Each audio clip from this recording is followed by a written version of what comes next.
हिमाचल से जुड़ गई सारी बहनें? ठीक है, प्रारंभ करते हैं। चलिए सभी एक बार ओम का उच्चारण करेंगे और फिर सत्र प्रारंभ करेंगे आगे से। माइक अपना म्यूट कर लेंगे सभी।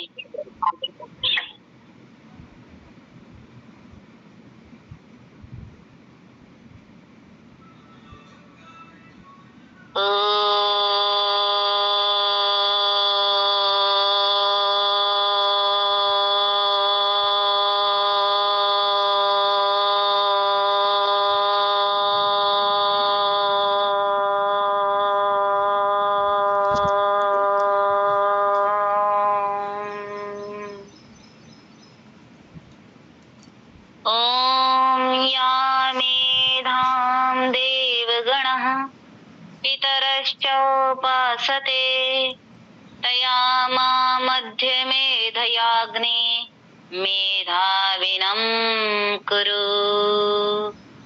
श्री परमात्मने नमः। श्री गुरुभ्यो नमः। ऋषिभ्यो नमः। पितरेभ्यो नमः। आप सभी बहनों को सादर प्रणाम। आगे का सत्र प्रारंभ करेंगे। कल 15 सूत्र हो चुके थे हमारे, आगे से करेंगे।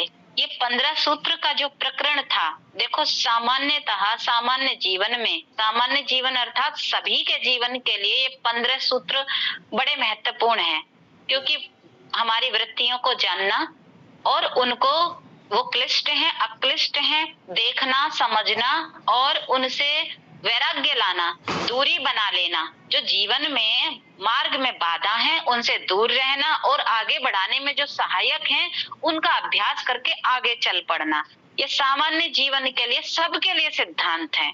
अब आगे एक नया प्रकरण शुरू होगा, जो तृष्णा रहित होते हैं हम विषयों से, सामान्य जीवन में सबके लिए जरूरी है। ये आगे का मार्ग बताया कि इससे ऊपर भी मार्ग है, जो संसार में रहकर, गृहस्थ में रहकर या विद्यार्थी जीवन में रहकर भी ऋषि मुनि चिंतक विचारक उच्च लेवल के अगर जो आपको देखने सुनने को मिलेंगे तो वो किस तरीके से चलेंगे। तो आगे के सूत्र बड़े गहरे हैं इसमें समाधि पाद में।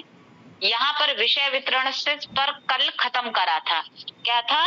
विषयों से तृष्णा रहित हो जाना, दूरी बना लेना, अधिक जिन विषयों में हम लगे हुए हैं उनसे हम धीरे धीरे दूरी बनाएं, उनको वैराग्य बोलते हैं। अब इससे भी ऊपर का एक और वैराग्य है, अर्थात किन से वैराग्य? यहाँ पर बात आई गुणों से भी वैराग्य करना है। अब ये गुण क्या हैं? जो प्रकृति के 3 जो मूल प्रकृति है, ठीक है, सत्व रज तम, त्रिगुण, त्रिगुणात्मक प्रकृति, उन गुणों से भी जो वैराग्य कर लेता है अर्थात उनसे भी जो ऊपर चला जाता है, यहाँ से वह सूत्र प्रारंभ होगा। तो अगला सूत्र हमारा है तत्परम पुरुष ख्यातेर गुण वैतरण्यम। तत्परम अर्थात जो ऊपर वाला वैराग्य बताया आपको कि विषयों से दूरी बनाओ, उससे भी ऊपर वाला एक और वैराग्य है, यानी कि एक और दूरी बनाने का स्तर है जहां पर जाकर आप संसार को और ठीक ठीक देख पाएंगे। जो तदा दृष्टु वाली अब स्थिति है, अर्थात आत्मा को स्वयं को देखने वाली स्थिति है, तब धीरे धीरे स्पष्ट होगी। तो ये जो आत्मा का जब ज्ञान होने वाली स्थिति कब आती है? जब गुणों से भी तृष्णा रहित हो जाते हैं। तो गुण कौन से हैं? पहला तमस, अर्थात जब बुद्धि बिल्कुल मूढ़ होती है, विवेकहीन, बुद्धिहीन, कुछ भी कहते रहो, कुछ समझ में नहीं आना, पशुवत जो व्यवहार करते हैं, या ये समझ लीजिए जिनको ये भान ही नहीं है कि मनुष्य जीवन हमें मिला कैसे है, वो मनुष्य के रूप में बिल्कुल निकृष्ट वृत्ति वाले जो व्यक्ति होते हैं उन्हें कहते हैं तमस वृत्ति वाले, तमोगुणी व्यक्ति। दूसरे होते हैं रजस वृत्ति वाले, बस दिन रात उनको संसार में लिप्त रहने के ही विचार आते रहते हैं। वो क्षणिक भर भी नहीं सोचते कि इस देह के भीतर एक आत्मा है जिसका भोजन क्या है। उस जो रजस वृत्ति में अधिक रहते हैं, अर्थात यही चिंतन करते रहते हैं कि इससे मुझे आगे जाना है, इतना धन कमाना है, अब इतना हो गया तो और करना है, दिन भर, रात भर, दिन प्रतिदिन उनके मन में बस प्रतिस्पर्धा लगी रहती है। अब यह प्रतिस्पर्धा का मतलब ये नहीं है कि हम कुछ कार्य ही ना करें, अर्थात कार्य करें, स्वस्थ प्रतिस्पर्धा, एक दूसरे की टांग खींचने वाली प्रतिस्पर्धा नहीं, अहंकार युक्त नहीं, मद युक्त नहीं, मत्सर युक्त नहीं, लोभ युक्त नहीं, लालच युक्त नहीं। ये सब जितने भी जब आते हैं, ये सूक्ष्म देह में जब आ जाते हैं, चित्त में, वो सब रजस वृत्ति वाले होते हैं, ये रजोगुण प्रधान। ठीक है, भोजन में भी रजस जी, बहुत तीखा चटपटा, वस्त्रों में भी रजस, ये तड़क भड़क, आज हम ये बदल लें, वो बदल लें, उसके पास ऐसा, इसकी वृत्ति दिन रात सांसारिक भोगों में ही लगी है, लिप्त है, और उसे कुछ नहीं सूझ रहा, सिर्फ कि मुझे अच्छा लगना है, मुझे और से मतलब नहीं है, ना मुझे जड़ प्रकृति से मतलब है, ना किसी जीव जंतु से मतलब है। मुझे क्या मतलब है, प्रदूषण हो रहा है, होता रहे, मुझे क्या मतलब है, धरती गंदी है तो गंदी रहे, मुझे अपनी मन से, मस्ती से तात्पर्य है। जो इस वृत्ति में रहते हैं उसे, वो होती है रजस गुण प्रधान। फिर आ जाते हैं सत्व प्रकाश युक्त, जो चिंतन करते रहते हैं और चिंतन के साथ जो लग जाते हैं कि मेरा योगदान कितना होना चाहिए इस धरती पर, इस धरा पर, इस वायुमंडल पर, इस जड़ चेतन जगत के प्रति मैं ऐसे कौन से कार्य करूं जिससे हानि ना हो इस संसार की, इस सृष्टि चक्र की। मैं स्वयं कैसे आगे बढ़ सकता हूँ शुद्ध चेतना लिए हुए, मेरे विचार मलिन तो नहीं हो रहे, मैं अपने विचारों के कारण या अपनी आगे दौड़ के कारण किसी को पीछे हानि तो नहीं पहुंचा रहा, सीधे सीधे वो हानि में तो नहीं हो रहा, मेरे कारण उसको अत्यधिक दुख तो नहीं है, कहीं कष्ट तो नहीं हो गया। इस प्रकार से जो चिंतन करते हैं, आध्यात्मिक वेद शास्त्रों का, भगवत गीता का, दर्शनों का अध्ययन कर करके जो अपनी वृत्तियों को शुभ बनाते जाते हैं, वो होते हैं सात्विक वृत्ति वाले, हल्के प्रकाश युक्त, बस जितना आवश्यक है उतना वो अपने साथ लेके चलते हैं, प्रयास ये करते हैं। तो ये होती है सत्व वृत्ति, अर्थात सत्व रज तम, तीन प्रकृति की मूल अवस्था है ये। इन गुणों से भी, अर्थात हर एक व्यक्ति में ये तीन गुण समय समय पर होते ही हैं। कभी व्यक्ति तमस में आ जाता है, कभी रजस में आता है, कभी सत्व बढ़ जाता है कि खूब अच्छे अच्छे भगवत गीता पढ़ी, तब तक तो बड़े ओतप्रोत रहे सत्व विचारों में, जैसे ही खत्म कोई स्थिति आई, वस्तु आई, फिर रजस प्रभावी हो गया, फिर तमस प्रभावी हो गया। जब इन गुणों के खेल से भी वो ऊपर हो जाता है, यानी समझ जाता है इन तीनों गुणों को ठीक प्रकार से अपने अंदर कि कब तमस आ गया मेरे भीतर, कब रजस आ गया, ये रुकना था, सत्व आया कि नहीं आया, मैं आज तो पूरे दिन रजस में रहा, सत्व वाला तो कार्य आज करा ही नहीं। जो इस चिंतन पर चलता है और चिंतन पर चलते चलते चलते चलते इन गुणों से भी ऊपर हो जाता है, उसे कहते हैं पर वैराग्य। ठीक है, गुणों से भी विरागता, फिर वो बस और बस कहते हैं ना निष्काम कर्म वाला योगी, निष्काम कर्म वाला व्यक्ति कि जी मेरा कर्म क्या है, परमात्मा संसार में जो कल्याण मार्ग है वही मेरा कर्म है, मेरे अपने लिए कुछ नहीं है। का मतलब ये नहीं है वो वस्त्र नहीं पहनेगा, भोजन नहीं करेगा या किसी घर में नहीं रहेगा, लेकिन सब कुछ जिसका फिर कल्याण मार्ग में अर्पित हो जाता है, इसे कहते हैं तत्परम, यानी कि पर वैराग्य। जब उसे गुणों से भी पुरुष ख्याते, आत्मा का बोध हो जाता है, ख्याते माने ज्ञान हो जाता है, पुरुष माने आत्मा, यहाँ पर है पुरुष का अर्थ आत्मा, और सभी शास्त्रों में पुरुष को आत्मा ही कहा गया, यानी आत्मा को पुरुष बोला गया है। जब आत्मा का ज्ञान हो जाने पर योगी भली भांति से जान जाता है और फिर वो जान जाता है कि इन गुणों से भी मैं क्या तृष्णा करूं, ये फिर से बंधन का कारण बनेंगे। तो वो गुणों से भी तत्तुरजतम कि क्या शुभ अशुभ सब शुभ है, परमात्मा के लिए कार्य करना है, अपना सोचना ही नहीं है। मैम एक सेकंड, आपसे क्वेश्चन है, जैसे आपने बोला शास्त्र में पुरुष को ही केवल आत्मा कहा गया, वो पुरुष को ही क्वेश्चन बाद में, बीच में ना अभी बीच में क्वेश्चन नहीं करेंगे, आप लिख लीजिए, अंत में 10 मिनट दिए जाएंगे तब आप क्वेश्चन करेंगे, है ना। ठीक है, तो इस प्रकार से जब इनसे भी तृष्णा रहित हो जाएंगे और केवल लोक कल्याण में लग जाएंगे, जैसे हमारे ऋषि मुनि लगे, ये शास्त्र देखकर गए, महान आत्माएं लगी, तो ये हो जाता है पवैराग्य। अब यहाँ देखो गहरी स्थितियां हैं, अब इसके आगे सारी समाधि वाली स्थितियां बताई जाएंगी कि और गहरे गहरे कैसे होते जाओगे। अब यहाँ से एक प्रकरण अलग से शुरू होगा, यहाँ संप्रज्ञात भली प्रकार से ज्ञान हो जाने वाले विधियां बताई जाएंगी, या पूरी विधियां हैं कि चित्त कहाँ कहाँ पर लगाना है। तो अगला सूत्र है वितर्क विचारानंदास्मिता रूपानुगमात संप्रज्ञात। अब इस चित्त को कैसे किन किन स्थानों पर हम लगाते हैं और क्या क्या स्थिति मिल जाती है, कहाँ कहाँ लगाते हैं तो क्या क्या स्थिति मिल जाती है। तो पहली उन्होंने कहा वितर्क विचार आनंद अस्मिता रूपानुगमात, रूपों वाली संप्रज्ञात भली प्रकार से ज्ञान कराने वाली स्थिति। तो कहा वितर्क क्या हो गया, ये चार आ गए इसमें, वितर्क विचार आनंद और स्मिता अस्मिता, ये चार स्थितियां हैं।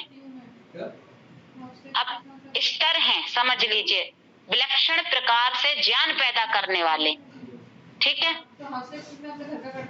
बुद्धि में विवेक उत्पन्न करने वाले चार स्तर हैं कि कहाँ कहाँ पर आप अपने आप को लगाएंगे, चित्त को कहाँ पर समेट देंगे तो ये स्थितियां आएंगी। तो पहली है वितर्क। वितर्क अर्थात ये जितने भी स्थूल भूत हैं, पंचभूत हैं, पंचभूत कौन कौन से, पृथ्वी जल वायु अग्नि और आकाश, ये पांच हैं। इन्हीं से ये ब्रह्मांड बना और इन्हीं से ये पिंड भी बना, ठीक है, पूरी समता है, कहीं कुछ आगे पीछे ऊपर नीचे नहीं है। मोटे तौर पर स्थूल रूप से जब इनमें हम समाधिस्थ होंगे अर्थात इन्हीं पर चिंतन करेंगे, जैसे वैज्ञानिक करते हैं, अग्नि पर चिंतन करते करते करते रॉकेट कर लिया, मिसाइल्स कर ली, कितने सारे उन्होंने इन्वेंशन कर लिए, ठीक है, यानी कि उनके गुण क्या मिलाने से क्या नया आविष्कार कैसे धरती में प्रयोग कर सकते हैं, कहाँ लाभकारी है ये हमारे लिए, जो इन्वेंशंस बोलते हैं, तो वो वैज्ञानिक हो गए। जब भूतों पर उन्होंने मन को चित्त को एकाग्र वर्षों वर्षों लगे रहे और नई चीज खोज के ले आए। हमारे ऋषि मुनियों ने खोज दिया कि इन पर आप लगोगे तो ये स्थिति पैदा हो जाएगी, तो ऋषि बन गए। आध्यात्मिकता की ओर चले तो ऋषि बन गए, और भौतिकता की ओर चले तो भौतिक वैज्ञानिक बन गए। स्थिति वही है कि आपने चित्त को कहाँ लगा दिया, किस पर लगाया। तो ये वितर्क रूप वाली विलक्षण प्रकार का ज्ञान प्रदान करने वाली एक स्थिति बनती है। यदि आप वितर्क यानी कि भूतों पर जब ध्यान एकाग्र करते हैं, भूतों में ही संलग्न हो जाते हैं, पंचभूतों में से पृथ्वी पर, जल पर, अग्नि पर, वायु पर, आकाश पर, तो इसको कहते हैं वितर्क नामक संप्रज्ञात विलक्षण प्रकार का ज्ञान चित्त को कहाँ कहाँ। अब दूसरी आती है विचार। यहाँ ये स्थूल भूत नहीं है, इन स्थूल भूत तो कहाँ से बने, ये पांचों भूत कहाँ से बने, इनकी उत्पत्ति कहाँ से हुई, यानी जहां से उत्पत्ति हुई है वो और सूक्ष्म है, उन्हें बोलते हैं तन मात्राएं। जहां से ये उत्पन्न हुए, शब्द तन मात्रा, रस तन मात्रा, गंध तन मात्रा, स्पर्श तन मात्राएं, ठीक है, तो ये 5 प्रकार की तन मात्राएं हैं जहां से ये पंचभूत उत्पन्न हुए। इनसे भी सूक्ष्म की इनकी उत्पत्ति कैसे अवयव मिलकर हुई, विचार और हो गए, कैसे अणु परमाणु मिले, किन किन अणु परमाणुओं को मिलाकर किस योग के साथ कौन सा अवयव बन जाएगा, कौन सी नई, ये विचार रूप में जान गए, चित्त को वहां तक ले गए, ठीक है, यानी रसायन तक पहुंच गए, उस फॉर्म तक पहुंच गए, सृष्टि प्रक्रिया निर्माण तक पहुंच गए कि कहां से कैसे हुआ ये सब। तो इसे कहते हैं विचार, यानी कि सूक्ष्म भूत बोलेंगे इसे। ऊपर थे स्थूल भूत वितर्क, विचार आ गए सूक्ष्म भूत, क्योंकि अब ये गहरी बातें इतनी आसानी से समझ में नहीं आएंगी, यहाँ तो छोटी छोटी व्याख्या है, ठीक है। तो ये आ गई विचार नामक संप्रज्ञात, भली प्रकार से उन तन्मात्राओं तक पहुंच जाना, उन अवयव तक पहुंच जाना। माइक अनम्यूट कर लीजिए, आवाज बहुत आ रही है। अब तीसरी स्थिति आ गई ज्ञान, जहां तीसरी स्थिति पर ज्ञान लगना है चित्त को, नहीं चित्त की स्थितियां बताई जा रही, कितना क्षमतावान है, अगर लगा दिया तो वहां तक पहुंच जाएंगे। आनंद, आनंद का अर्थ जिसमें ये जो हमारी इंद्रियां हैं, पांचों इंद्रियां और पांचों ज्ञानेंद्रियां और पांचों कर्मेंद्रियां, ये जो हमारी इंद्रियां हैं, चित्त इनसे साक्षात्कार कैसे करता है, वो प्रोसेस। ये जो आंखें देख रही हैं, क्या ये यही है? ये तो बहुत छोटा हिस्सा है, इसके पीछे बहुत विस्तार है, रहस्यमय, जो हमको पता ही नहीं चलता। वहां तक ले जाना कि कैसे देखा, किन अवयवों से ये इंद्रियां बनी, कैसे चित्त इनसे जुड़ गया और हट गया, कैसे हटा लिया हमने, वहां तक की खोज, चिंतन। तो ये आनंद फिर उसे, क्योंकि जब हम खोज में लग जाते हैं और सूक्ष्म खोजों में लगते हैं तो एक अलग आनंद आता है। यानी हम यात्रा पर होते हैं, अपनी देह की यात्रा पर, और देह की यात्रा करते करते हम ब्रह्मांड की यात्रा पर होते हैं। इतना रहस्य और रोमांच है। तो उस आनंद रूपी विलक्षण प्रकार का ज्ञान, इससे भी सूक्ष्म कि ये जो तनभूत थे, स्थूल भूत, फिर इस तन्मात्रा जिससे ये बने वहां तक का ज्ञान, और उससे भी और गहरा ज्ञान कि चित्त और इंद्रियों का वास्तव में संयोग हो कैसे रहा है, विचार कहाँ से उत्पन्न हो गए, कहाँ कनेक्ट हो गए, ये कैसे जुड़ गया वहां से विचार, इन सब का ज्ञान इस आनंद रूपी संप्रज्ञात स्तर पर हो जाता है। ठीक है, ये समझ लीजिए एक तरीके से अपने चित्त का साक्षात्कार, इंटरव्यू स्वयं हम लेते हैं। ठीक है, आत्मा और चित्त, आत्मा चित्त से इंटरव्यू करता है, साक्षात्कार होता है यहाँ पर। अभी तो हमें पता ही नहीं अंदर चल क्या रहा है, कैसे छोटे गहरे गहरे स्तर है, और अंतिम आ जाता है अस्मिता, अस्मिता रूप वाली संप्रज्ञात। अस्मि यानी मैं हूं, तो मैं कौन हूं, क्या हूं, वो चीज जो अलग करती है। अभी तो हम पूरा ही दिखते हैं कि हम आंख भी हैं, कान भी हैं, ये सुख हो गया तो हम हैं, दुख है तो हम हैं, बुद्धि हम हैं, चित्त हम हैं, अहंकार हम हैं। अस्मि का अर्थ मैं हूं, तो मैं कौन हूं, मेरी अलग पहचान, मैं वास्तव में क्या हूं। तो मुख्य रूप से जब आत्मा के साक्षात्कार तक पहुंच जाते, हुआ नहीं है साक्षात्कार, पहुंचे हैं। आगे इसका भी सूत्र बताया जाएगा, अस्मिता का,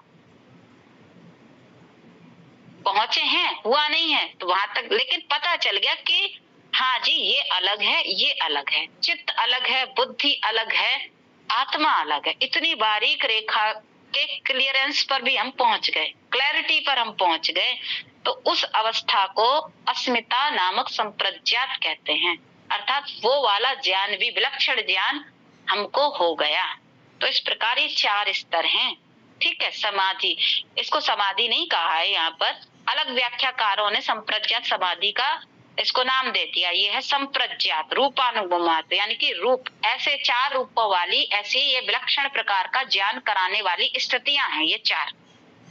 ठीक है, अब आगे इसके बाद बताया कि इस जब ये स्थितियां मिल जाती हैं, अस्मिता तक पहुंच जाता है जो व्यक्ति, जो योगी ध्यानी, फिर क्या होता है, तो उन्होंने कहा कि उसके बाद उसमें ये क्षमता आ जाती है। कौन सी क्षमता आ जाती है?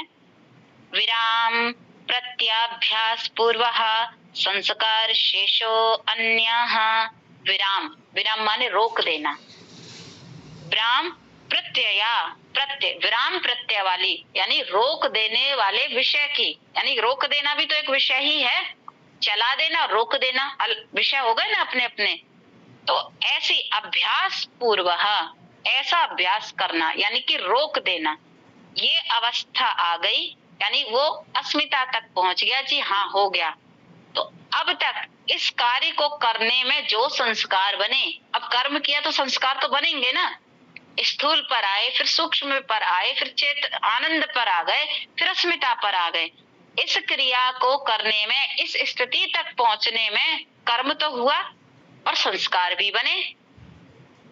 संस्कार बने तो चित्त में पड़ेंगे, आशय होगा, लेकिन स्थिति इतनी आ जाती है कि उसको वो रोक देता, उन संस्कारों को भी वो रोक सकता है कि अब इसके संस्कार ना पड़े चित्त पर।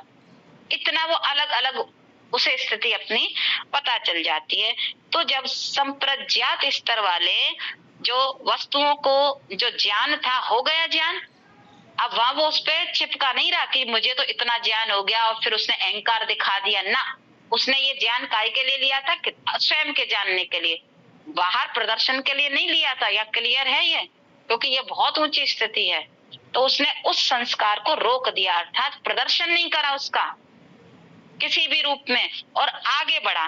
तो वहां पर जब उसने रोक दिया इसको, तो संस्कार में उतने उतने चित्त में संस्कार बने रहे, उस ज्ञान के संस्कार हैं। अर्थात वो जब भी फिर लगेगा फिर से ज्ञान आ जाएगा। वो जब उठाएगा इन जिस ज्ञान को चित्त में से उठा लेगा कि इस वस्तु को वो जान रहा है, यानी पृथ्वी तत्व को, पृथ्वी तन मात्रा को और पृथ्वी तत्व से संबंधित जो गंध तन मात्रा है और वो शरीर पर इंद्रियों में कैसे संलग्न है, वहां तक वो पहुंच गया। तो जब चाहे तब इस ज्ञान का वो प्रयोग कर सकता है, जब चाहे तब रोक सकता है। ये स्थिति यहाँ पर आ जाती है। तो अन्य संस्कार पढ़ने से वो रोक देता है, ऐसी स्थिति उसकी हो जाती है। विराम प्रत्यय का एकाधिकरण हो जाता है, यानी रोक भी सकता है, उठा भी सकता है। ऐसी स्थिति आ गई और अन्य संस्कार नहीं पड़ते फिर उस पर। ठीक है, आगे उन्होंने कहा, फिर ऋषि ने जो आगे के लिए जब और गहराई में चले तो शिष्यों के मन में प्रश्न आया कि ये जो है, कभी कभी तो हमने देखा है जो जो स्थिति है वितर्क वाली, विचार वाली, आनंद वाली, किन्हीं किन्हीं लोगों में पहले से ही होती है कि विचार यानी भूतों पर उसका एकाग्रकरण होता है, वो जान पाते हैं कुछ कुछ। क्योंकि चारों स्थितियां जरूरी नहीं है सब में हो जाए, अभ्यास करेंगे सब में हो जाएगी, लगातार समाधिस्थ होंगे आ जाएगी। लेकिन कुछ कुछ ऐसे होते हैं पहले से ही हुए होते हैं। तो उसके लिए उन्होंने सूत्र बताया, भव प्रत्ययो विदेह प्रकृति लयानाम। भव, भव माने हुई है उनकी। तो ये जो स्तर बताए ऊपर संप्रज्ञात के, ये उन्हें पहले से प्राप्त हैं कुछ कुछ योगियों को। अब वो योगी कौन से हैं? एक तो विदेह और प्रकृति लय। विदेह माने विदेह हो गए, देह से ऊपर पहुंच गए, यानी कि जो स्थूल भूत हैं, तन्मात्रा हैं, यानी वितर्क और विचार, सब पहले से उन्हें जानकारी है, पूर्व जन्म जन्मांतरों से साधना करते आए। तो वो वाला ज्ञान, यही बताया ना कि संस्कार उन्होंने तब रोक दिए फिर उद्बुद्ध हो गए, यानी कि वो पहले वाली स्थिति वो लेकर आए इस जीवन में। तो उनका तो जन्म मात्र होना ही इसके लिए, बस जन्म होना ही शेष रह गया था। इतने ही संस्कार थे कि मानव जन्म मिल गया उनको। तो विदेह वाले और प्रकृति लय वाले, प्रकृति में ही एक एक अणु परमाणु तक पहुंच गए, उसी में लय रहते हैं। संसार से उन्हें कोई लगाव नहीं रहता, वो विरक्त से रहते हैं, कार्य कर रहे होते हैं संसार में। बहुत कम, न्यून से न्यून आवश्यकताएं उनकी होती हैं। ऐसे विदेह, देह से परे, ना उन्हें मान की चिंता, ना अपमान की, ना आहार की, ना विहार की, किसी की नहीं। बस आवश्यकता जितनी है उन्हें, जितने वस्त्र की न्यूनतम आवश्यकता है, जितने भोजन की न्यूनतम आवश्यकता है, उसको लेके वो संसार के कल्याण के लिए चलते रहते हैं। ये भव प्रत्यय वाले हैं। और आपने देखा होगा योगी लोग, जैसे आदि गुरु शंकराचार्य हुए, महर्षि दयानंद जी सरस्वती हुए, ये हमारे छह दर्शन के जो प्रणेता ऋषि हुए वो हुए, और भी बहुत सारे हैं। और महान आत्मा भगवान राम हुए, भगवान कृष्ण हुए। तो इनका तो जीवन ही परोपकार के लिए हुआ, मानव मात्र के कल्याण के लिए हुआ, लिप्त नहीं थे ये उसमें। तो इस प्रकार से पहले से ही हुई होती है इन लोगों की। तो ऐसे भी हैं जो संस्कारों को रोक देते हैं, क्षमता होती है उनमें। आगे बोले कि ये जो इतनी सारी स्थितियां हैं, और भी मार्ग है क्या? मान लीजिए वितर्क नहीं पहुंच पा रहा व्यक्ति, वितर्क, विचार, आनंद, अस्मिता, इस स्थिति को प्राप्त करने के लिए और किस किस प्रकार के लोग हमें मिलेंगे, या कैसी कैसी स्थितियां हमें होनी चाहिए जो ये स्थिति हमें प्राप्त हो जाए, ऐसी विलक्षण हम ज्ञान प्राप्त कर लें। तो उन्होंने सूत्र दिया, श्रद्धा, वीर, स्मृति, समाधि प्रज्ञा पूर्वक इतरेशाम माने जो ऊपर स्थितियां दी, इससे परे आप विलक्षण प्रकार का ज्ञान कैसे प्राप्त कर सकते हैं, संप्रज्ञात कैसे बन सकते हैं। तो यहाँ पर कहा श्रद्धा द्वारा। 5 रास्ते बताए। इसमें ये नहीं है केवल श्रद्धा हो, या पांचों आवश्यक हैं, ये 5 मार्ग हैं कि यदि आप इस रास्ते पर चलते हैं तो इन 5 का अनुसरण करना आवश्यक है। ये 5 क्या हैं? श्रद्धा, दूसरा है वीर्य, तीसरा है स्मृति, चौथा है समाधि और 5वां है प्रज्ञा पूर्वक।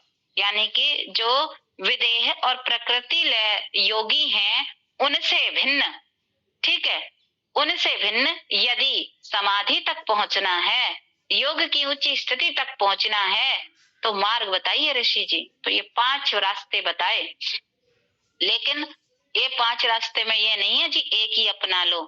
एक मुख्य हो सकता कि श्रद्धा किसी में बहुत अधिक है, प्रज्ञा किसी में बहुत अधिक है, समाधि की अवस्था किसी में बहुत अधिक है, ठीक है, स्मृति की बहुत अधिक है, तो चारों गौड़ हो जाएंगे, लेकिन होना आवश्यक है। एक की अधिकता हो सकती है, 2 की अधिकता हो सकती है।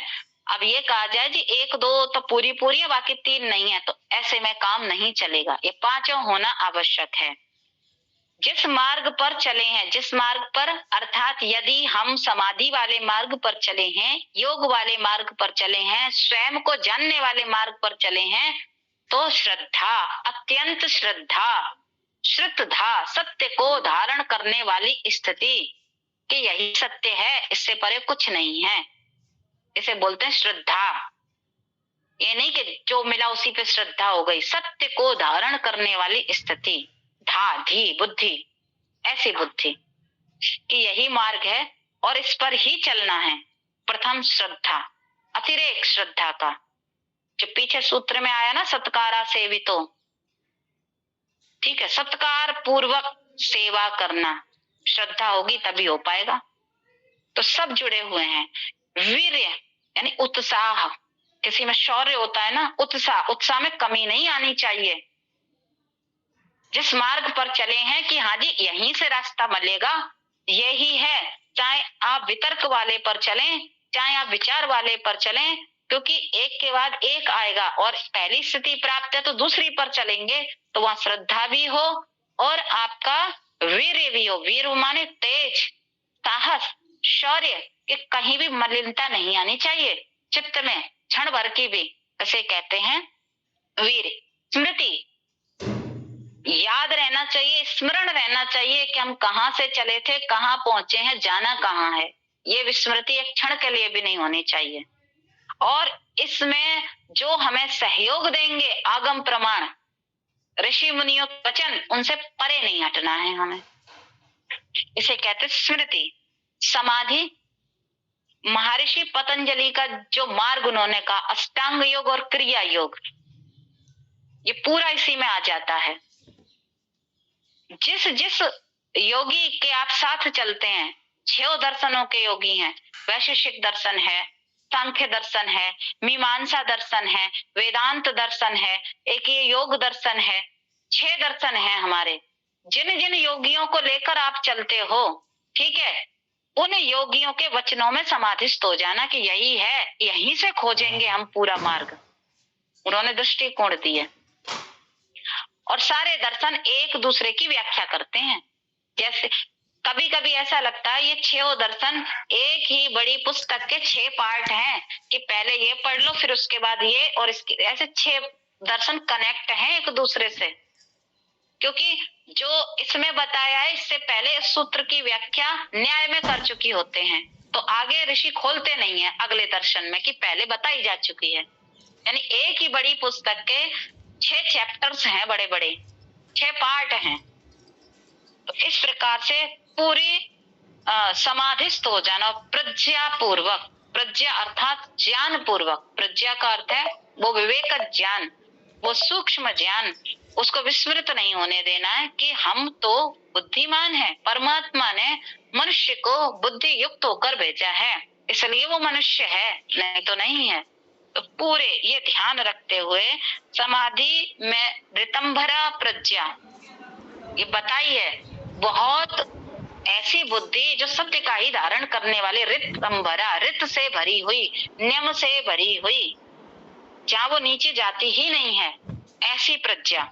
ठीक है, ऐसी प्रज्ञा उत्पन्न होने तक हमें चलना है, तब ये स्थिति मिलेगी। तो ये 5 मार्ग बता दिए। ये 5 मार्ग कम ज्यादा हो सकते हैं, लेकिन 5 का होना अनिवार्य है। 1 से या 2 से कार्य नहीं चलेगा। फिर आगे बोले कि ये आपने जो मार्ग बताया ऋषि, कितने समय में हमको ये उपलब्धि हो जाएगी, ये स्तर कब प्राप्त हो जाएगा? तो उन्होंने कहा, अगला सूत्र दिया, तीव्र संवेगानामासन्नः, तीव्र संवेगानामासन्नः, तीव्र पास में ही है। आपका संवेग कितना है, आपकी गति कितनी है, कितनी तीव्र है आपकी गति, ये निर्भर करता है। वो तो पास ही है, परमात्मा दूर थोड़ी है, भीतर ही तो है। आपकी गति कितनी है उसके पास जाने की, आपने साधन कौन से तय करे हैं, वो साधन उस योग्य है भी कि वो पहुंचा पा रहे हैं कि नहीं, ये तो आपके ऊपर है। वो तो घटित हुई है, तीव्र है, आपके पास ही है। ये कहा कि ऊंचे विवेक वैराग्य युक्त आपका अपना साहस सामर्थ्य, आपने कौन से साधन लगा रखे हैं, क्या क्या अपनाए हैं, कितना अभ्यास है, कितना वैराग्य है, कितना गुणों से वैराग्य आपने कर लिया, ये सब उस पर निर्भर करता है। वो तो पास में ही है, दूर थोड़ी है। ऐसा उन्होंने उत्तर दिया। शीघ्र ही प्राप्त होने वाली है, आप पर निर्भर करता है ये तो। फिर आगे बोला कि तीव्र संवेग, जो चल भी पड़ते हैं, साधन भी पता हो गए, सब कुछ पता है, तो भी 3 स्थिति में मिलती है ये। कैसे? मृदु मध्याधिमात्र त्वात् ततोपि विशेषः, अर्थात जिनको ऊंचे साधन मिल गए, जो ऊपर बता दिए ना, पता चल गए, वितर्क विचार आनंद स्मिता श्रद्धा वीर स्मृति समाधि प्रज्ञा, ये सब उन्होंने ले लिए साथ में, साधन सब हैं और निश्चिंत हो गए जी, साधन है अब चल पड़े। तो भी 3 तरीके से हो गए। उनमें भी जैसे मेरे पास घोड़ा भी बहुत अच्छा है, मान लीजिए कोई एकेडमी में चला गया जी, आईएएस की कोचिंग लेनी है, पता चल गया ये बहुत अच्छा ट्यूटर है, स्थान पे भी पहुंचा दिया, पुस्तकें भी हैं, सारे साधन उसके पास वेल हैं, बहुत बढ़िया हैं। अब वहां पर उसने 8 घंटे पढ़ा, 10 घंटे पढ़ा, कितने घंटे पढ़ा, कितना मन लगा, कितना मन नहीं लगा। तो किसी ने तो 1 अटेम्प्ट में ही पूरा कर लिया, किसी ने 2 अटेम्प्ट में पूरा करा, किसी ने 3 में करा, किसी ने 5 में करा। ठीक है, तो यहाँ 3 प्रकार के बताते। मृदु, मृदु का अर्थ है यानी कि जो ऊंचे साधन जिनको मिल गए, साथ में आ गए और पता भी चल रहा है, तो भी उनकी गति कैसी हो जाती है इसको प्राप्त करने में, इस समाधि की स्थिति को प्राप्त करने में। मृदु माने सामान्य, धीरे, कि चल रहे हैं धीरे धीरे, कि अभी हमें तो पता है रास्ता इतनी दूर है, घोड़ा बहुत तीव्र गति का, लेकिन फिर भी धीरे धीरे चल रहे हैं कि रास्ता तो पता है पहुंच जाएंगे, ऐसे मृदु। मध्य, किसी ने बीच में विश्राम नहीं लिया कि जी जाना तो है ही ना, अभी विश्राम नहीं लेंगे, बीच में जहां लगेगा, जब बहुत थकेंगे तब ले लेंगे, ऐसा उसने विचार बनाया, तो मध्य वाला रास्ता। अधिमात्र, और कोई बिना रुके बिना थके चलता गया और पहुंच गया, अधिमात्र। साधन है पूरे, पता भी है, रास्ता भी पता है, तब भी ये 3 चीजें घटित हो ही जाती हैं, मृदु मध्य अधिमात्र। तो तीव्र वाला कि ना बीच में रुकना नहीं है, क्या पता बीच में वहीं रह गए, कोई और मार्ग निकल आया, ऐसे सोच वाले कि नहीं पहले वहीं जाके हम आराम करेंगे जो करना है। तो ऐसे ये 3 गति बता दी कि इस प्रकार से यहाँ जाया जा सकता है। फिर आगे और फिर बोले, देखो यह सारी चीजें समाहित करी है ऋषि ने, उस समय जो जो हो सकती थी और भविष्य में भी हो सकती हैं, जो ये ऐसा नहीं है कि आज ही उपयोगी है, ये हर काल में उपयोगी होंगे, ये ही होगा, क्योंकि मनुष्य का स्वभाव ही ऐसा है, उसको बहुत सारे विकल्प चाहिए इसमें भी। तो वहां प्रश्न आया, उन्होंने कहा कि ये एक रास्ता हो गया, ये मार्ग आपने बता दिया, इसके अतिरिक्त या और भी कोई उपाय है? और भी कोई मार्ग है जहां ये जो साधारण व्यक्ति हैं, सांसारिक व्यक्ति हैं, जाके समाधिस्थ हो सके, ऊंची स्थिति को प्राप्त कर सके? तो उन्होंने उत्तर दिया, ईश्वर प्रणिधानाद्वा, ईश्वर प्रणिधानाद्वा। कहा हाँ है ना, ईश्वर प्रणिधान से भी संभव है। यानी कि उस परम पिता परमात्मा के सामने नतमस्तक हो जाओ। कैसे?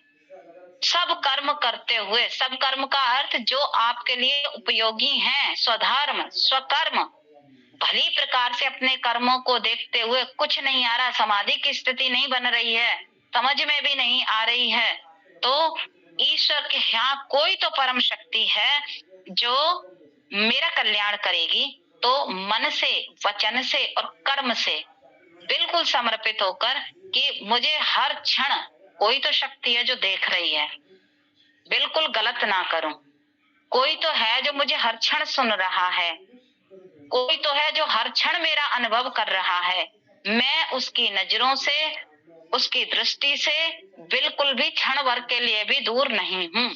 ऐसी स्थिति बना लेना, ये स्थिति भी बनाना बहुत बड़ी बात है। इसको कहा है ईश्वर प्रणिधानाद्वा, ईश्वर में विशेष भक्ति का हो जाना। विशेष भक्ति, दिखावे वाली भक्ति नहीं जो आजकल हो रही है, विशेष, जहाँ अपना भी भान नहीं रहता, कर्म और परमात्मा जी, कर्म गलत ना हो जाए, परमात्मा देख रहा है, ऐसी स्थिति। ठीक है, और बस ईश्वर से अधिक और किसी को प्रिय मानना ही नहीं कि ईश्वर ही है प्रिय, बाकी तो सब ईश्वर में समाये हैं इसलिए प्रिय हैं। ईश्वर सर्वाधिक प्रिय है, वही है, उसी के पास जाना है, इस प्रकार से भाव बना लेना। तो उन्होंने कहा कि ये ईश्वर प्रणिधान, महर्षि जी अब ये ईश्वर का स्वरूप क्या है, कैसे जानूं क्या है ये ईश्वर?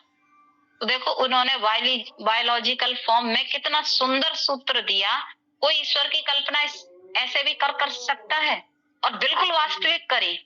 आप देखना सूत्र बहुत बढ़िया। यदि हम मस्तिष्क में रोजाना इसे भी चिंतन करें कि ईश्वर क्या है, तो आधी गुत्थियां तो वैसे ही सुलझा जाएंगी जो आज वर्तमान में या हमारे संसार में पसरा हुआ है ना, बहुत सारा आडंबर और बहुत सारी चीजें, वो यहाँ पे आके ध्वस्त हो जाती हैं कि क्या है वो ईश्वर आखिर। तो उन्होंने कहा क्लेश कर्म विपाकाशयैर परामृष्टः पुरुष विशेष ईश्वराः।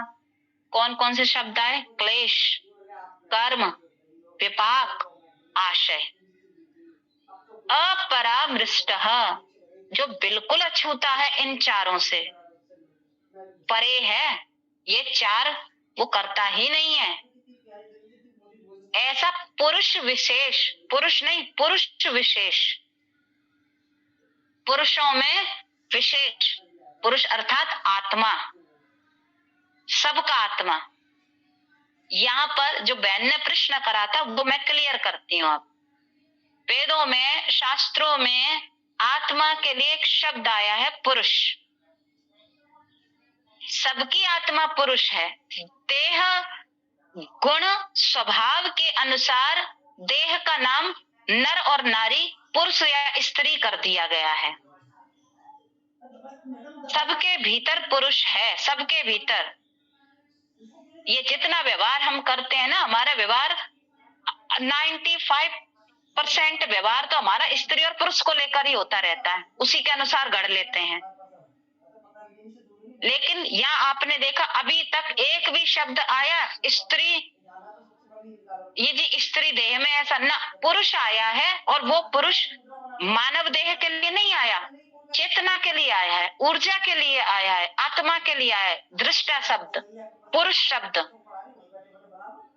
तो सबके भीतर पुरुष है, आपके भीतर पुरुष है, मेरे भीतर पुरुष है, और जो पुरुष देहधारी है उनके भीतर भी पुरुष है।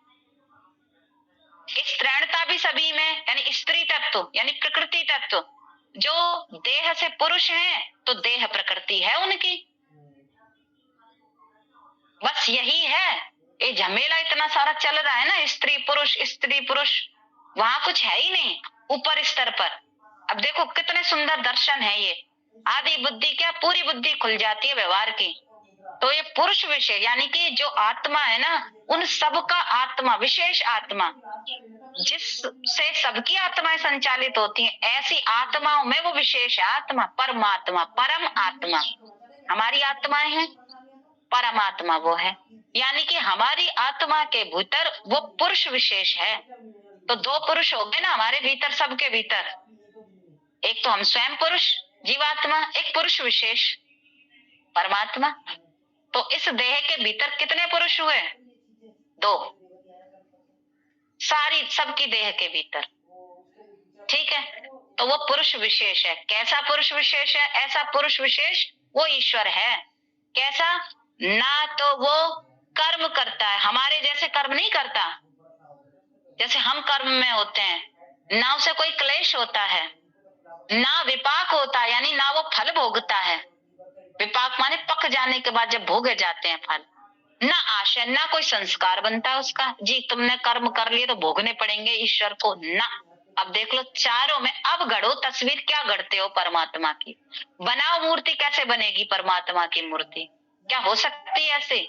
ऐसा वो पुरुष विशेष, वो परमात्मा है, वो ईश्वर है, सारे कर्मों से परे है। लेकिन फिर भी सारे कर्म हो रहे हैं सृष्टि में, गति है, स्थिति है, प्रकाश है। ठीक है, कोई क्लेश नहीं है उसे, इसलिए तो हम उसके आगे नतमस्तक हो जाते हैं। परमात्मा सारे क्लेश हर ले, क्योंकि वो हरने वाला वही क्लेश में हो जाएगा, तो हम हमारे क्लेश कौन हरेगा इन सबसे? और ना ही वो भोगता है, कोई फल नहीं भोगता, ना उसके संस्कार बनते हैं कि जी आज अच्छा कर लिया, बुरा कर लिया, इन सब कर्मों से परे है वो। अच्छे बुरे, पाप पुण्य, सकाम निष्काम, ये सब कर्मों से वो परे है। ठीक है, तो जो सुख दुख रूपी जो आशय बनता है ना उसे सुख है ना दुख है, वो तो अविराम, अनंत, अविकारी ऐसा है, कुछ नहीं, ऐसा वो ईश्वर है। अब करो चिंतन, करो ध्यान, वो ईश्वर है। आगे कहा और देखो, और बताया उसका रूप, तत्र निरतिशयम सर्वज्ञ बीजम, कि वो ईश्वर इतना ज्ञानवान है, इतना ज्ञानवान है कि कोई उसके ज्ञान के बराबर तो नहीं, ऊपर तो बहुत दूर की बात, उसके बराबर भी नहीं है। इसलिए सर्वज्ञाता बोलते हैं, सर्वज्ञ बोलते हैं उसे, सर्वज्ञ बीजम, और सबका बीज वही है। कोई लोक लोकांतर में, यही पृथ्वी ही नहीं, जितने भी लोक लोकांतर हैं, कुछ भी ऐसा नहीं जो उससे उत्पन्न ना हुआ हो, जहां वो ना हो, सबका बीज वो है। बीज रूप में सबके भीतर वो है, परमात्मा सबके भीतर है। उसके ज्ञान के अलावा किसी का ज्ञान है ही नहीं, निरतिशयम, अतिशयता है उसके ज्ञान की, तो क्या कैसे जाने उसे, ऐसा वो ईश्वर है। और ये जो जीव है, अब प्रश्न एक आपका बन सकता है इसमें कि सबके भीतर है तो सब पाप क्यों करते हैं, पुण्य क्यों नहीं करते, है ना, प्रश्न आता है ना। अब ये क्या का बीज, बीज रूप में है। अब बीज बंद कहीं भी तुम डाल दो, क्या वो उगेगा? तो कब उगेगा? जब उसे अनुकूल परिस्थितियां मिलेंगी, खाद, पानी, रोशनी और उर्वरा भूमि, तब वो बीज अंकुरित होगा। तो सबके भीतर वो बंद पड़ा हुआ है बीज, उगाने की क्षमता हम में है। दो, भक्ति का, श्रद्धा का, वीर्य का, अभ्यास का, वैराग्य का खाद पानी दो, उगेगा वो, पता चलेगा कि मेरे बीज, फिर वट वृक्ष बन जाएगा। छोटा सा ही तो बीज होता है, बरगद का, पीपल का, उगा दो कितना बड़ा हो जाएगा। अब उस बीज में कोई कल्पना कर सकता है कि इतना बड़ा पेड़ हो जाएगा? क्योंकि उगा है, इसलिए हम कह सकते हैं हाँ। आज इन ऋषि मुनियों ने उस बीज को उगाया, पुष्पित पल्लवित किया अपने हृदय के भीतर, इसलिए उन्होंने लिख दिया कि हाँ जी होता है, होता कैसे नहीं है, क्योंकि क्षमता थी उनमें। अब जो हर एक बार अपने मन मस्तिष्क को बदल देते हैं कि चार, अभी तो बहुत सारे भगवान पैदा हो गए हमारे समाज में, हर प्रवचन करता भगवान बन जाता है कि 4 दिन इसको कर लो, ये समस्या है 4 दिन उसको कर लो, कभी वहां पहुंच जाओ, कभी मजार पर पहुंच जाओ, कभी क्रिश्चियन वाली कम्युनिटी में पहुंच जाओ, और कभी नहीं जी कृष्ण जी पूरा नहीं कर रहे तो राम जी को पूज लो, राम जी पूरा नहीं कर रहे तो हनुमान जी को पूज लो, नहीं तो देवी माता को पूज लो। हम इसी में चक्कर लगाते रहते हैं। वहां तो एक की बात करी, उसी में सारे समाहित हो जाते हैं, लेकिन हम ठहर कहाँ पा रहे। स्थित तत्र स्थितो यत्नो अभ्यासा, उस स्थिति पे स्थित रहने के लिए अभ्यास करना कि आप एक के साथ रह जाएं, और एक उस परमात्मा के, बाकी ये सारे तो शक्तियां हैं उसकी, सब का आपके साथ आ जाएंगी, आप उसके साथ हो गए तो, या वो आपके साथ हो गया, क्योंकि उसका हम तो चल पड़े, हम तो नरेंद्र मोदी जी से मिलने चल पड़े। क्या नरेंद्र मोदी जी सबसे मिल लेंगे? बताओ, आप तो चल पड़े कि हम तो परमात्मा से मिलने चल पड़ रहे हैं, लेकिन आपकी योग्यता, आपकी पात्रता उससे, यानी कि प्रधानमंत्री से मिलने के लिए भी एक सॉलिड पुख्ता एप्लीकेशन लिखनी पड़ेगी, किस कारण से मिलने जा रहे हो। उस एप्लीकेशन में यदि उसे पता लगेगा कि आप तो भाई बड़ा अच्छा कॉन्सेप्ट लेके आए हो जो भारत सरकार के लिए या इस भारत के लिए उपयोगी है, उन्हें लगेगा, तब आपको मिलने का टाइम दिया जाएगा। अन्यथा कह दिया जाएगा जी नहीं, आप नहीं मिल सकते, समय ही नहीं है, या ये कार्य जो एप्लीकेशन लेके आए वो तो दूसरे महकमे में भी पूरा हो जाएगा। तो परमात्मा तो बहुत बड़ी चीज है। हम जी हाँ परमात्मा की भक्ति कर रहे हैं, हम ऐसे कह देते हैं। हमको करना है श्रद्धा से, कहीं हार नहीं माननी है, और उसी विधि से करेंगे तब जाके वो स्थिति पैदा होगी। ठीक, तो तत्र निरतिशयम सर्वज्ञ बीजम, उसके तो ज्ञान की अतिशयता है, पराकाष्ठा है। ज्ञान में गोते लगाओ, जितना ले सकते हो, जितना सामर्थ्य है इस जीवात्मा का उतना ज्ञान लो, और सबके भीतर है वो, बीज रूप में उगाओ, पुष्पित करो, पल्लवित करो, उसकी छांव में बैठो। ऐसा है। आगे और बताया फिर उन्होंने, सा एषा पूर्वेशामपि गुरुः कालेनानुवच्छेदात्, वो ऐसा ईश्वर है पूर्वेशामपि, पूर्व में भी वैसा ही था, गुरुओं का गुरु है वो, जितने भी गुरु है, जितने भी ये महर्षि हुए, अभी जो आजकल के गुरु कहते हैं ना, ठेका ले रखा है जिन्होंने भगवान से दर्शन कराने का, इन गुरुओं का भी वो गुरु है, वो सबका ही गुरु है। चाहे कितने भी योगी, महायोगी, महर्षि सब आए, उन सबका वो गुरु है। वो किसी काल से बाधित नहीं होता, क्योंकि उसके लिए काल है ही नहीं। काल तो हमारे व्यवहार के लिए आया, 1 दिन, 2 दिन, 1 मिनट, 1 घंटा, 1 वर्ष, 100 वर्ष, ये हमारे व्यवहार के लिए है काल। वहां तो सब समान है, तो वो तो काल से परे है इन सब चीजों से, ऐसा वो ईश्वर है। ठीक है, अब ये कितने सूत्र दे दिए ईश्वर के होने के, 1 2 3, 3 सूत्र हैं। अब इसमें देख लीजिए ईश्वर कैसा है, लिख लीजिए। फिर बोला कि इसको मानकर ही, ऐसा मानकर ईश्वर का फिर क्या करना है, तस्य वाचकः प्रणवः, उसको बोलने वाला, पुकारने वाला नाम क्या है, प्रणव। जैसे हम ओम बोलते हैं, एक ही नाम है उसका, स्वयं का नाम एक। जैसे हमारा एक नाम होता है ना आधार कार्ड पर, वही पहचान होती है, हर जगह लगता है। किसी अनजान जगह पर जाओ, हम खोज रहे हैं किसी को, और वो उसी क्षेत्र में या शहर में रहता है, हमारे घर कोई आया, जी उसके बेटे का नाम हमको पता है कि उसके बेटे का नाम ये है। कहीं अनजान शहर में जाओ, जी उसके बेटे का नाम ये है, हमें उसके पिता को खोजना है, कोई बता पाएगा? अब वो कहेगा जी हम क्या जाने कि उसके बेटे का नाम ये है, कि बेटे का नाम भी नहीं जानते, आप बताओ उसके पिता का नाम क्या है। आप किस वाले व्यक्ति को ढूंढ रहे हो, पूरा पूरा सही सही पता बताओ, किस गली में रहता है, किस उसमें रहता है, तब जाके उसके नाम से वो चीज जानी जाती है। ऐसे ही हम कहें कि अन्य नामों से भी वो मिल जाएगा, भाई अन्य नामों से कैसे मिलेगा, वो गौणिक नाम है, कर्म के अनुसार नाम है वो। तो यदि उसको पुकारना है, दरवाजे पर खटखटाना है, तो एक ही नाम है, प्रणव, ओम।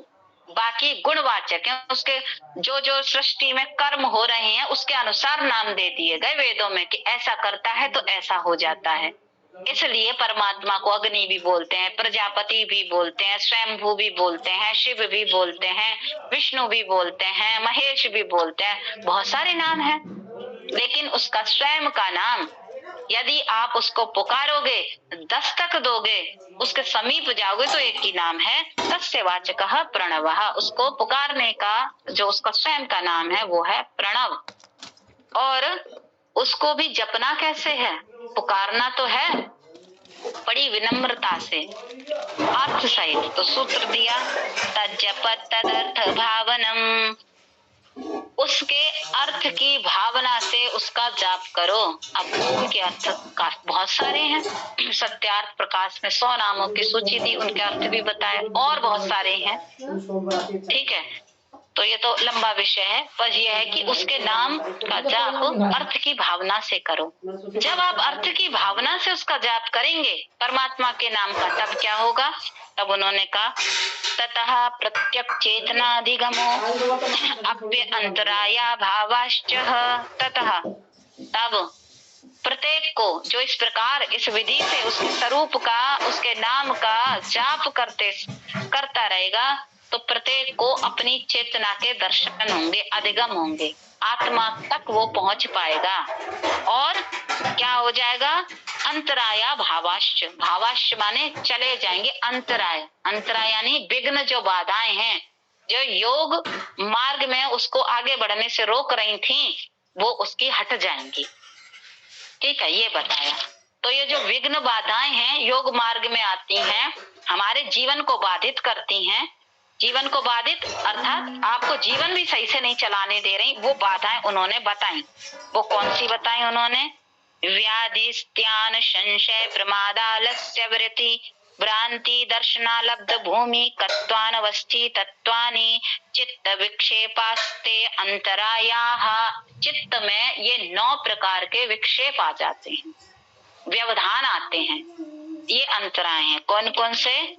व्याधि अर्थात शरीर में कष्ट हो जाना, वात पित्त दोष जो हो जाते हैं ना, 3 प्रकार के शारीरिक कष्ट, शारीरिक रोग, ये व्याधि आ गया। स्त्यान, स्त्यान का अर्थ है कि परमात्मा को, जैसे अभी बताया जी, उनका जप कैसे करना? अर्थ की भावना से। मन नहीं लग रहा जप करने में, सुबह शाम संध्या करने में, उपासना करने में समय ही नहीं, कभी 12 बजे कर रहे हैं, कभी 1 बजे कर रहे हैं, प्रातः समय प्रातः नहीं करा, शाम का समय शाम नहीं करा, इसे बोलते हैं स्त्यान, जी चुराना। फिर आ जाता है संशय, यानी कि ये बता तो दिया लेकिन इसमें भी संशय, पता नहीं बता होगा भी कि नहीं होगा, कैसे करें, हमें तो कुछ ऐसे कैसे परमात्मा हो सकता है, बिना किसी आकृति के कैसे उसकी पूजा कर लें, मन ही नहीं बन पा रहा। ये संशय, भ्रम हो जाना, ज्ञान कि परमात्मा ऐसा थोड़ी है। अब इतने सारे संसार में कह रहे हैं, ये झूठ थोड़ी बोल रहे हैं, इतने सारे मूर्ति पूजा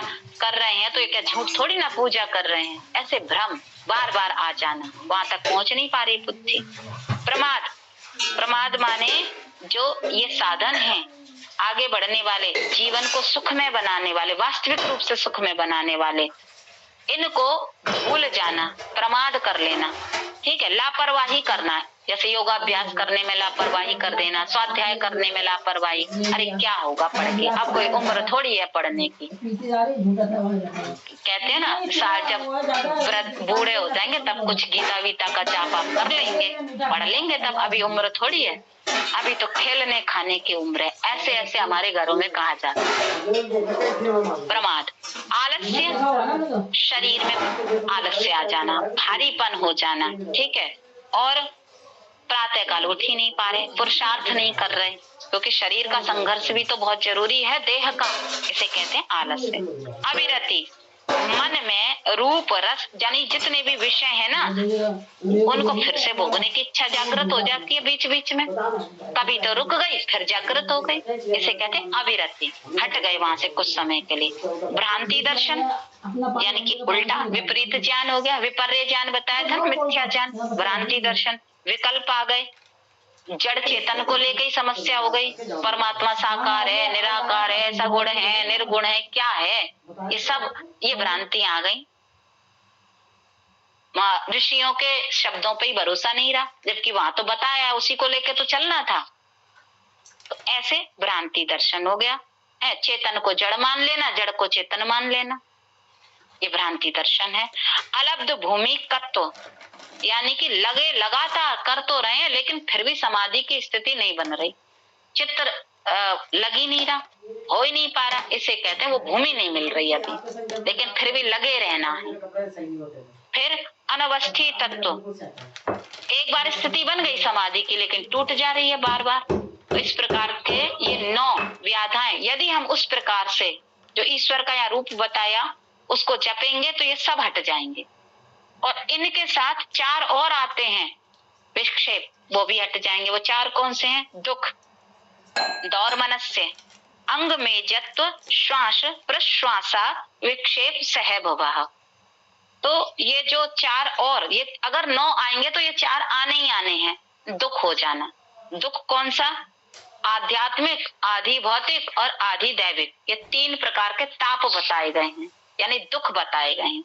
कोई व्यक्ति आकर के कुछ कह देता है, कभी ऐसे कष्ट पड़ गया, आपदा आ गई, कोई जीव जंतु काट गया, घर में कुछ ऐसी आपदा हो गई जो आपके हाथ में नहीं थी, प्रकृति के में थी, इस प्रकार की कुछ उनसे उत्पन्न दुख, इनसे भी आप हट जाएंगे। ठीक है, शारीरिक ही नहीं, ये मानसिक तौर पर भी उन दुखों को हटाता है, उन क्लेशों को हटा देता है।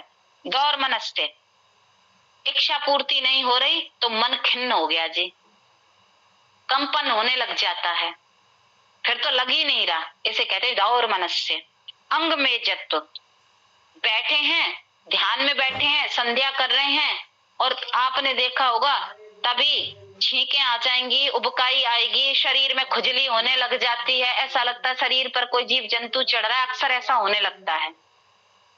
इसे कहते हैं अंग में जत्व। अंगों में जो चीजें पहले नहीं हुई थी, अंगों को हटा देना, उस बाधा से लगा देना, उसमें विभिन्नता विघटन पैदा करना, इसे बोलते हैं। और श्वास प्रश्वास, अर्थात श्वासों का अनियंत्रित हो जाना, कभी तीव्र गति से चलना, कभी मंद हो जाना, कभी उथला हो जाना, ऐसी स्थिति। तो ये सारी तो टोटल कितनी हो गई? 13। ये 13 सब की सब हट जाती हैं यदि हम ईश्वर का ध्यान महर्षि पतंजलि द्वारा जो बताया है सूत्र उसके अनुसार करेंगे तब। तो उन्होंने कहा इसके बाद तत् प्रतिषेधार्थम एक तत्व अभ्यास, ये जो 13 जितने भी व्याधियां बताई हैं, अंतराय बताए हैं, उस एक तत्व का अभ्यास करो। एक तत्व बताया, दृढ़ता से बोल दिया, एक तत्व, उसी एक तत्व का। किस एक तत्व का? ईश्वर, और उसी अनुसार करो। यदि इनको रोकना है तो इसमें सब कुछ आ गया। जन्म जन्मांतर के भी जो क्लेश होते हैं ना, वो भी यहाँ कटने की स्थिति आ गई। ये दुख में बताया ना 3 प्रकार के दुख, आदि दैविक, आदि भौतिक और आध्यात्मिक, ये 3 स्तर वाले दुख हैं। यदि हम उस एक तत्व की तरीके से करेंगे तो ये निश्चित हट जाएंगे, प्रतिषेध हो जाएगा इनका। ठीक है, एक प्रकरण यहाँ पूरा हो गया इसका। फिर आ जाता है अगला, एक सूत्र और कर लेते हैं और उसके बाद बताएंगे कि ये वहां तक बता दिया। अब चित्त की ठहराने के और बहुत सारे उपाय बताएं कि कैसे कैसे चित्त लगेगा। तो यहाँ पर बताया ये सांसारिक अपने लोगों के व्यवहार के लिए बहुत जरूरी है। ये अगला प्रकरण शुरू हो जाता है यहाँ। मैत्री करुणा मितुतोपेक्षाणाम सुख दुख पुण्य पुण्य विषयाणाम भावनातश्चित्त प्रसादनम। अपने चित्त को प्रसादित रखने के लिए, प्रसन्न रखने के लिए 4 प्रकार की भावनाएं बनानी हैं। पूरा संसार 4 प्रकार के व्यक्तियों में बांट दिया ऋषि जी ने। कौन कौन से व्यक्तियों में? सुखी है व्यक्ति, दुखी है, पुण्यात्मा है और अपुण्यात्मा है। ये 4 प्रकार की कैटेगरी है संसार में मनुष्यों की, इसी में सब आ जाते हैं। अब इन 4 प्रकार के व्यक्तियों में के साथ कैसे भाव रखने हैं। या ये नहीं कहा कि व्यवहार भी करो, यहाँ का भाव, चित्त में भाव आपके, व्यवहार आप कैसा भी करो अगर सामने आ जाए, लेकिन चित्त पर उस व्यवहार का असर नहीं होना चाहिए। चित्त में भाव कैसे होने चाहिए? जो सुखी हैं, किसी भी रूप में आपसे सुखी हैं, उनके साथ मैत्री का भाव, वो चाहे आपके पास में है या दूर है, मैत्री का भाव। भाव ये बताया यहाँ, जो दुखी हैं अर्थात आपके अधीन हैं, किसी प्रकार से आश्रित हैं और नहीं भी आश्रित हैं, आप सुन लेते हैं, देख लेते हैं, जान लेते हैं, तो ऐसे दुखी व्यक्ति, उनके प्रति आपको कौन सा भाव रखना है? करुणा, दुखी के प्रति करुणा का। और जो पुण्य आत्माएं हैं, पुण्य आत्माएं हमेशा ही पुण्य आत्माएं हैं, जो अर्थात समाज के, संसार के कल्याण के लिए लगी हुई है दिन रात, ऐसी पुण्य आत्माओं के लिए मुदिता का भाव रखना है। वो आपसे जुड़ी हो अथवा ना जुड़ी हो, या भाव बनाने हैं, ये सबके लिए बताया गया है। व्यवहार इनसे प्रभावित होता है। हमारे अपने होते हैं तो अच्छा भाव रखते हैं, नहीं होते हैं तो बुरा रख लेते हैं। ये भाव ही तो है, फिर वो वृत्तियां व्यवहार बन जाते हैं। ये मिले जुले हैं सारे। चौथे आगे अपुण्य आत्माएं। अपुण्य जो संसार में आए ही उपद्रव करने के लिए हैं, मक्कार हैं, असुर वृत्ति के हैं। जैसे आप वर्तमान में ले सकते हो आतंकवादी, खूब पढ़े लिखे हैं, कुछ भी हैं जी, अपना ही वर्चस्व करना है। तो ऐसे अपुण्य आत्माओं के प्रति आपको भावना उपेक्षा की रखनी है, चित्त से हटा ही देना है उन्हें बिल्कुल। नहीं तो हम चित्त में ऐसा बिठा लेते हैं, मन कुंदित होता रहता है। भावनाएं बनानी है तो मन प्रसन्न रहेगा, असर नहीं पड़ेगा हमारा इस देह पर और मनस स्तर पर। तो 4 प्रकार के भाव हैं, 4 प्रकार के व्यक्ति हैं। यदि चित्त को प्रसन्न रखना है तो इनको लगाना सीखना आना चाहिए। इसकी वर्कशॉप भी होती है, अर्थात प्रयोग करना बताया जाता है, कैसे कैसे प्रयोग करोगे। तो ये इस प्रकार से, यानी कि व्यवहार का विज्ञान, प्रैक्टिकल सिखाया भी जाता है। ठीक है, आगे कि और चित्त को कैसे प्रसन्न रखा जाता है, तो यहाँ बोला प्रच्छर्दन विदारणाभ्याम व प्राणस्य, जो प्राण है आपके आ रहे हैं और जा रहे हैं, प्रच्छर्दन यानी कि बाहर निकालना, इन प्राणों को बाहर फेंकना या निकालना आराम से, और विधारणाभ्याम धारणा, अंदर की ओर धारण करना। इस क्रिया से भी आपका चित्त एकाग्र हो जाएगा, चित्त प्रसन्न हो जाएगा। कहते हैं ना, रिलैक्स करो, गहरी सांस लो, गहरी छोड़ो। ये आज भी तो लोग बताते हैं, ये हमारे महर्षि जी पहले ही बताया है, भगवत गीता में भी यही बताया है, प्राणायाम यज्ञ बहुत सुंदर बताया है। तो ये दूसरी विधि बता दी मन को प्रसन्न रखने की। तीसरी विधि उन्होंने बताई, विषयवती व प्रवृत्तिरुत्पन्ना मनसा स्थिति निबंधनी। जब कभी मन आपका खिन्न हो, बहुत बेचैन हो, तो क्या करना है? जो आपका बहुत प्रिय विषय हो, जैसे किसी को संगीत सुनना अच्छा लगता है, किसी से बातें करना अच्छा लगता है, मौन रहना अच्छा लगता है, उस विषय को उस समय के लिए आप चयन कर लो, उत्पन्न कर लो। ठीक है, तो आपका चित्त, लेकिन ये लंबे समय के लिए नहीं बताया महर्षि जी ने कि हर समय ऐसा ही करो। ये कुछ क्षण के लिए, जैसे बच्चा कभी गिर जाता है और बहुत तेज रोता है, तो माँ उसकी चोट से ध्यान हटाने के लिए क्या कहती है? अरे ये ले, खिलौना ले ले, अरे ये टॉफी ले ले, तुरंत वहां से हटा देती है नया विषय देकर जो उसका प्रिय होता है। ऐसे ही बताया है कि मन को कुछ क्षण के लिए उस वहां से हटा के आपका जो प्रिय विषय है उसमें लगा दो, तो चित्त प्रसन्न रहेगा। ठीक है, अभी 4 मिनट और करेंगे, 7-10 पे खत्म कर देंगे। आगे है एक और बताया, विशोका व ज्योतिष्मति, विशोका शोक रहित, व ज्योतिष्मति यानी कि ऐसे प्रकाश का अंदर अनुभव करना, आंख बंद करके बैठ जाओ कि मेरे भीतर जो आत्मा है वो तो स्वयं प्रकाशित है, तो मैं मनलिप्त क्यों हूं? और उस आत्मा के भीतर जिसका प्रकाश है वो परमात्मा, वो भी तो मेरे भीतर है, तो मेरे भीतर तो प्रकाश ही प्रकाश है, फिर मैं अंधकार में क्यों हूं? ऐसा विचार करते करते आपको वो प्रकाश अंदर अनुभूत होने लगेगा। ये अभ्यास का है कि चित्त को कैसे आप प्रसन्न रखेंगे। एक उन्होंने ये बताया, ज्योतिष्मति, ऐसे ज्योतिपूर्ण उसके बीच में आप बैठे हैं, ओतप्रोत हैं उस ज्योति से, तो फिर तमस कैसा, अंधकार कैसा। ऐसी स्थिति बनानी है मन की, तब भी आप मन को प्रसन्न रख सकते हैं, एकाग्र रख सकते हैं। आगे बताया उन्होंने, वीतराग विषयम व चित्तम। अब देखो ये वाला सूत्र लोगों ने कैसे ले लिया, वीतराग यानी कि जिनके राग द्वेष द्वंद्व सारे बीत गए, ऐसे महान आत्माओं को अपने चित्त का विषय बना लो। हमने बनाया तो हुआ है लेकिन मूर्ति में बना लिया बस। जैसे अब कृष्ण जी हैं, वीतरागी थे, रामचंद्र जी हैं, कितनी विकट परिस्थितियों से गए। हमारी वीर वीरांगनाएं हो सकते हैं, हनुमान जी हो सकते हैं, उनके गुणों का कि कैसी विकट परिस्थिति में भी वो अपनी स्थिति से हटे नहीं, संसार के कल्याण के लिए, धर्म के कल्याण के लिए वो चलते रहे।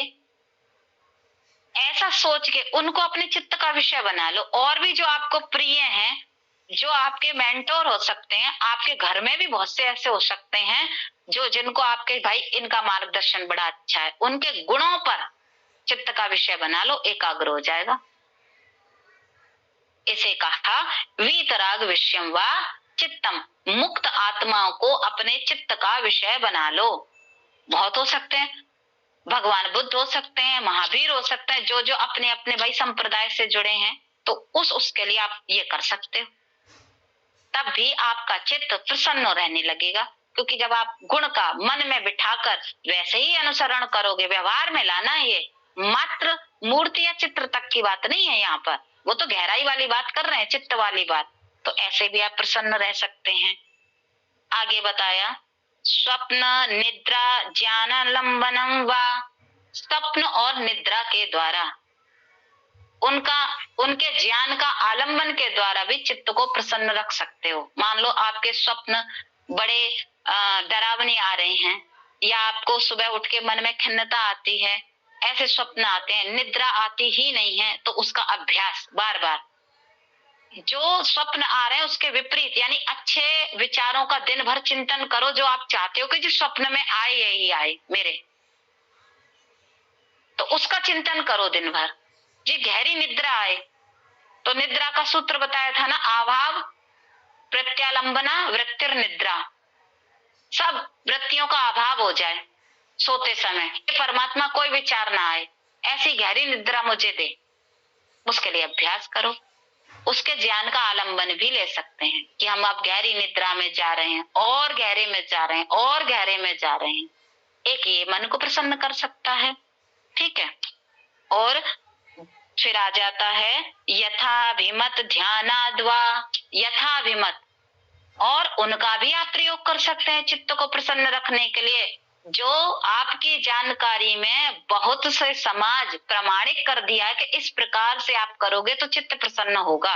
यथाभिमत, यहाँ देखो कितना खुला उनका विचार है, वो ये नहीं रहे कि मेरी ही बात मानो, वो कह रहे यथाभिमत, और अभिमत हो, यानी कि इसके लिखने के बाद यदि किसी ने कोई प्रमाणिक वेद शास्त्रों के अनुसार ही निकाल ली चित्त को प्रसन्न रखने की, तो उसके अनुसार कर लो। आपका चित्त प्रसन्न रहना चाहिए, एकाग्र रहना चाहिए, भटकना नहीं चाहिए, कल्पनाओं में नहीं रहना चाहिए। कल्पना करो आप नदी के किनारे बैठे हो, कल्पना करो बाग बगीचे हैं, कल्पना, यहाँ भटकता है मन। तो इस प्रकार से यहाँ पर ये चित्त को प्रसन्न रखने का एक प्रकरण, कई प्रकरण आ गए, कुल मिला के 3-4 स्थितियां बता दी गई, ठीक है। आगे का प्रकरण कल प्रारंभ करेंगे कि इतने के बाद इस चित्त में क्या सामर्थ्य आ जाती है। तो यहीं पर वाणी को विराम देंगे और कल अगला प्रकरण प्रारंभ करेंगे। ओम जी। दीदी बहुत सुंदर दीदी, बहुत ही अच्छा, आपने इतने अच्छे से समझाया, बहुत ही सुंदर। धन्यवाद जी। अभी यहाँ तो देखो जल्दी जल्दी करना होता है, ये विषय ऐसा है बहुत गहराई वाला, तो समय जब होता है ना, तब एक एक शब्द पर गहराई से जाया जाता है, तब वो चिंतन का विषय बनता है, खुलता है पूरा सूत्र। चलिए तो समापन करें अब शांति पाठ के साथ। दीदी थोड़ा सा ये जो विवेक ख्याति है ना, विवेक हाँ, ख्याति हाँ। या इसको पुरुष ख्याति जो है, इसको थोड़ा सा और नहीं देखो, इसको। नहीं तो अभी तो विवेक ख्याति वाला सूत्र ही नहीं आया ना, आएगा अब। नहीं वो पहले जो आ चुका ना जो हमारा इसमें 16वां सूत्र था ना। हाँ देखो, इसमें जो 16वें सूत्र में जो विवेक, हाँ नहीं एक ना सुनो एक बार, जो 16वें सूत्र में आया है ना, विवेक ख्याति नहीं आया इसमें। इसमें आया वितर्क। वितर्क, यही तो हम गड़बड़ हो जाते हैं। वितर्क, विचार, आनंद, अस्मिता, रूपानुगमात संप्रज्ञात, विलक्षण प्रकार का ज्ञान। ये यहाँ पर स्थूल, फिर सूक्ष्म, फिर सूक्ष्म और सूक्ष्म। नहीं, ये 17वां है। हाँ 17वां है ना। हाँ विवेक ख्याति नहीं है, पुरुष ख्याति है। पुरुष यानी आत्मा, ख्याति माने ज्ञान, प्रकाश तक। जब आत्मा स्वयं को जानने वाली लाइन में खड़ा हो जाता है कि हाँ अब मैं अलग हूँ, यह पुरुष ख्याति, स्वयं का ज्ञान। विवेक ख्याति इससे ऊपर है, पुरुष ख्याति है। पुरुष माने आत्मा, ख्याति माने ज्ञान, यानी आत्मा को, दृष्टा को अपने स्वरूप के बोध होने स्थिति आ जाती है। हुआ नहीं है पूरा अभी, पर उसे पता है जैसे हम अभी पहुंचे नहीं हैं, बस फलांग करके दूसरी जगह पहुंच जाएंगे, लेकिन हमको पता है बस एक कदम और चलना है और हम दूसरे रास्ते पर आ जाएंगे। बस इतनी स्थिति तक है ये, ठीक है। पुरुष ख्यातिर, पुरुष माने आत्मा, ध्यान रखना, सबकी आत्मा, यहाँ स्त्री पुरुष वाली कोई बात नहीं है, केवल पुरुष, जीवात्मा, सबका जीवात्मा वो पुरुष ही है। देह में भिन्नता है, बस देह स्त्री और पुरुष है, बाकी जीवात्मा सबके पुरुष हैं। दीदी मैं ये पूछ रहा है, क्लास का समय यही रहेगा या कुछ बढ़ सकता है? 7 से ना देखो, ये तो 7 से 8 ही है ना ये कक्षा का समय तो। अच्छा 7 से 8 6 से 7। हाँ 6 से 7। हाँ सॉरी, हाँ 6 से 7, 6 से 7 है। ये 7 से 8 हो सकता है दीदी? अब ये तो भाई हिमाचल वाले बताएंगे और पश्चिमी उत्तर प्रदेश वाले बताएंगे, क्योंकि मेरा अधिकार उस समय पे नहीं है। मेरी कक्षाएं जब होंगी, भगवत गीता की कक्षा होगी 1 अप्रैल से, उसमें 4 अध्याय पढ़ाए जाएंगे, ज्ञान योग, कर्म योग, भक्ति योग और कर्म संन्यास योग, ठीक है। वो समय है 8:15 से 9:15। तो जब यहाँ का समापन होगा तो आपको फोन नंबर दे दिया जाएगा, जो पढ़ना चाहते हैं पहले इन 4 अध्याय को, पूरे 18 नहीं पढ़ाए जाएंगे, क्योंकि जो निचोड़ है पहले 4 पढ़ो, फिर मन बनाओ, तब पूरा विस्तार में पढ़ाया जाएगा। तो जो फोन नंबर दे दिया जाएगा, जो वास्तव में गंभीरता से पढ़ेंगे उनको जोड़ा जाएगा। 8 बजे से हमारी क्लास और चलती है दीदी, वो भी अध्यात्म क्लास है। तो देखो ये आपका अपना विषय है, मेरी जो बात थी आप तक कह दी, बस सब मेरे अपने, भाई आपका अपना विषय है, निर्णय भी आपका अपना है। मेरे पास जो है वो मैंने आपको बता दिया जी, ये है और इस समय पे मिलेगा, आप खाली हो तो आ जाओ, नहीं कोई बात नहीं। इसी लिंक पर आएगा दीदी? ना ये लिंक नहीं होगा, मैंने कहा ना फोन नंबर देंगे, जब ये समापन हो जाएगा 2 दिन बाद फोन नंबर दे दिया जाएगा, आप संपर्क कर सकते हैं यदि उसको पढ़ने की इच्छा है तो गंभीरता से जी। तो उसमें जोड़ दिया जाएगा आपको ग्रुप में अलग से, ठीक है। हाँ जी ठीक है, अच्छा जी चलिए एक बार ओम का उच्चारण करते हैं।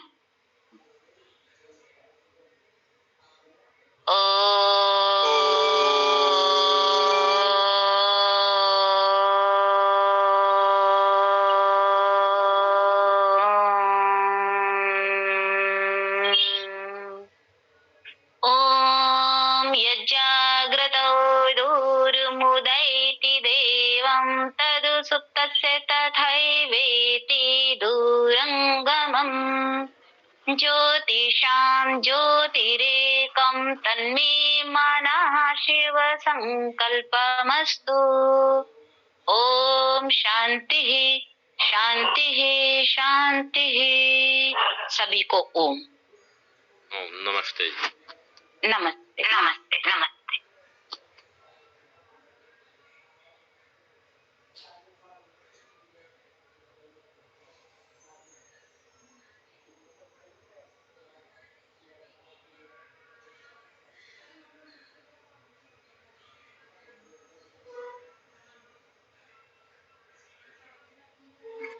क्वेश्चन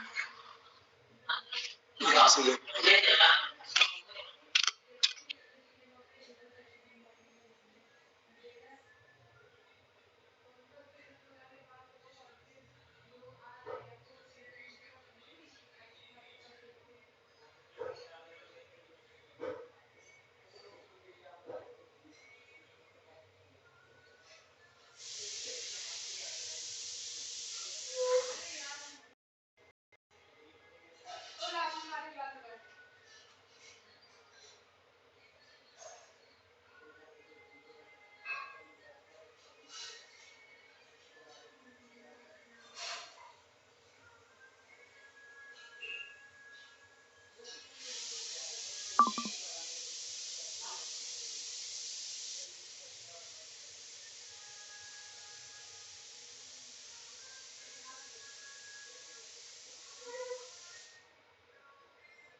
क्या हो गया भाषा के यहाँ पर लगी हो गई